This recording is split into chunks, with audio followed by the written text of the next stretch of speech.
আমি আমার দেশের মানুষের কাছে সাকিবিয়ানদের কাছে তো আমি সারা জীবনই কৃতজ্ঞ থাকি। সাকিবিয়ানরা আমাকে মানে সাকিবিয়ান সাকিব আই এম অলসো সাকিবিয়ান। আমিও শাকিব খানকে পছন্দ করি। বাট দেখো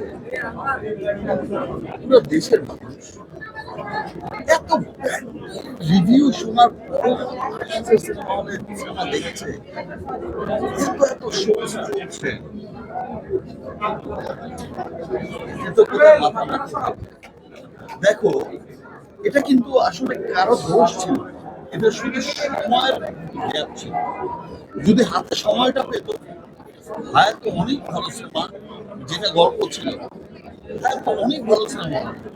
হয়তো হায়াতের এই যে প্রডিউসার ম্যাডামের প্রেশার ছিল, বলেছি রিলিজ করতে হবে, আর নয়তো রিলিজ হতো না। অনেক ভালো সিনেমা, পরিপূর্ণ গল্পের সিনেমা রিলিজ হয়েছে, কিন্তু যাই রিলিজ হয়েছে, যতটুকুই হয়েছে, মানুষের দেখছে, তাহলে বাসছে, এটাই অনেক বড়। আর একজন ফিমেল প্রডিউসার, আমি